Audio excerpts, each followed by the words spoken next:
Hello everyone, my name is Daria and I'd like to raise the following issues today. Imagine holding two seeds in your hands. One comes from a plant that vanished 10,000 years ago. Mysterious, dramatic, almost mystical.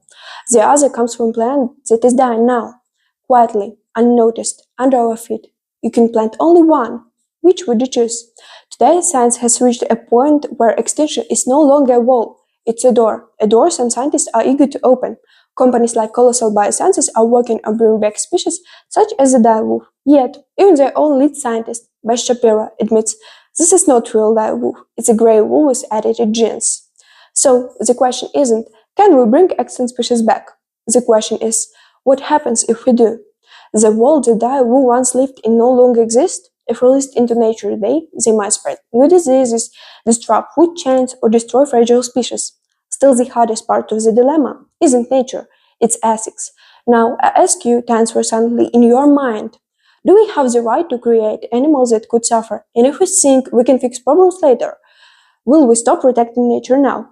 Yes or no? History shows what happens when responsibility disappears.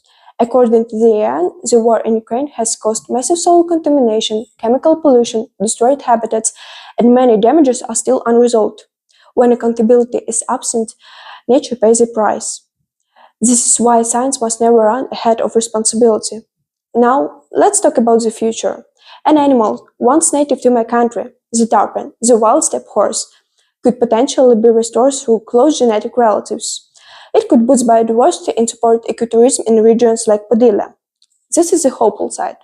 But without natural predators and long-term monitoring, it could also destroy vegetation and trigger conflict with local communities. As ecologist Adrian Manning from the Australian National University warned, large herbivores are important for rewilding, but without population control, they can damage the ecosystem they are meant to restore. Ukraine knows its reality all too well, but here lies the problems.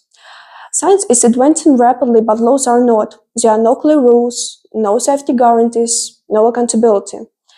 And while laboratories complete the research the past, 71 endangered species cost about $1.3 million a year. In contrast, when we just three edited dire wolf is $100 million. So again, I return to the two seeds. One is spectacular, extant, the headline of tomorrow. The other is fragile, alive, the responsibility of today.